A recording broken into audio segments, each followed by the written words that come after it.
13वां अधिवेशन है, कल्पना सोरेन को लेकर जो है बड़े निर्णय लिए। देखिए, ये निर्णय क्या लिए जा रहे हैं, ये आप लोगों का आपकी मनगढ़ंत बातें हैं। आज निश्चित रूप से हमारा 13वां महाधिवेशन है, जो किसी भी राजनीतिक दल का सबसे बड़ा महापर्व होता है। और हमारा दल आज झारखंड ही नहीं, पूरे देश में आज झारखंड मुक्ति मोर्चा के नाम की चर्चा हो रही है। तो निश्चित रूप से आज महाधिवेशन में नए और बड़े निर्णय लिए जाएंगे, ये मैं कह सकता हूं। कुछ महत्वपूर्ण और राजनीतिक प्रस्ताव भी आएंगे, सांगठनिक प्रस्ताव भी आएंगे और सभी पर सहमति बनेगी, लोगों की मुहर लगेगी।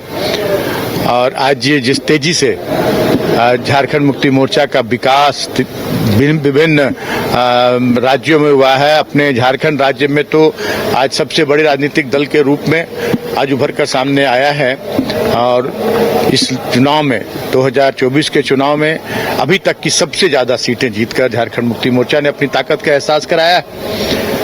और आने वाले दिनों में मैं एक पार्टी का पदाधिकारी होने के नाते, पार्टी का वरिष्ठ कार्यकर्ता होने के नाते निश्चित रूप से चाहूंगा कि पूरे देश में हमारी पार्टी का विस्तार हो, क्योंकि पूरे देश की जनता की निगाह आज झारखंड मुक्ति मोर्चा के नीति सिद्धांतों और झारखंड मुक्ति मोर्चा के जनहित के किए गए कार्यों को, इन विपरीत परिस्थितियों में जो काम हुए, तेजी से जो विकास हुआ, चाहे जो मैया सम्मान योजना हो या हमारे जो आदिवासी भाई हैं उनको विदेश भेजकर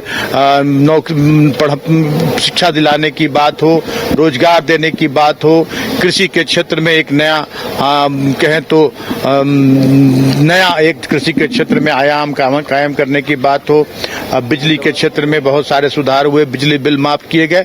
तो आज ये हमारा झारखंड पूरे देश में आज चर्चा का विषय है। वक्फ विधेयक को लेकर के देखिए, वक्फ का तो हम लोग तो जो वक्फ संशोधन विधेयक आया है, ये तो सिर्फ जनता को भटकाने के लिए, क्योंकि केंद्र में बैठी सरकार जो मूलभूत समस्याएं हैं उस पर कभी चर्चा नहीं करती है। उस पर कोई गरीबी पर नहीं, बेरोजगारी पर नहीं, शिक्षा पर नहीं, सिंचाई पर नहीं और आधारभूत संरचनाओं के विकास पर नहीं। ये ऐसे 2, 4, 6 महीने में ऐसे ऐसे मुद्दे उभारती रहती है जिससे जनता भटकाव की ओर जाए और मूल मुद्दों से जनता का ध्यान प्रस्ताव आएगा नहीं इसके खिलाफ? निश्चित रूप से हमने खुद खुलकर कहा है। मैं भी वक्फ बोर्ड के विरोध प्रदर्शन में मैं खुद शामिल हुआ हूं। पार्टी का विरोध है, पार्टी इस वक्फ बिल का विरोध करती है। आज हम वक्फ बिल ला रहे हैं। कल आप देखेंगे, कल इन लोग का जो हमारे जो केंद्र में बैठी सरकार है वो न हिंदुओं की है, न मुसलमानों की है, न सिखों की, न ईसाइयों की है, वो सिर्फ अपनी सत्ता की है। उन्हें सत्ता चाहिए इनके प्राकृन। आज वक्फ बिल आया है जो वक्फ का मतलब अच्छी तरह से जानते हैं कि दान में दी हुई मुस्लिमों के द्वारा जो दान में दी हुई जमीन होती है उस पर उनके जो कार्य होते हैं उन पर उनका अधिकार, उसके लिए बोर्ड बना है।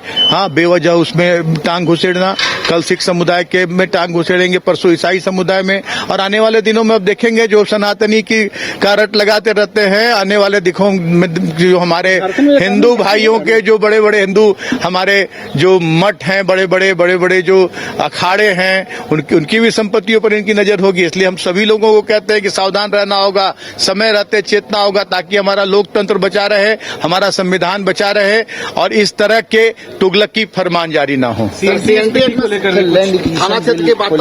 ये भी अब देखिए, ये सारे प्रस्ताव सभी लोग मिलजुल कर बनाते हैं। राजनीतिक प्रस्ताव की कमेटी, उसमें मैं भी हूँ उस कमेटी में, लेकिन उसको अभी जब हम सब मिल बैठकर उस पर मुहर लगेगी तब फिर आप लोगों को जानकारी मिलेगी। अगर आप देश के किसी भी कोने में रहते हैं, अगर आप पटना आना चाहते हैं और घर जैसे रहने और खाने का आनंद लेना चाहते हैं तो एक बार जरूर आए होटल डायमंड इन। संपर्क करें 9572759746, 9031859981, 0612400153। एड्रेस अपोजिट विद्या संस्कार स्कूल, रंजन पथ, गोला रोड, बेली रोड, पटना 801503।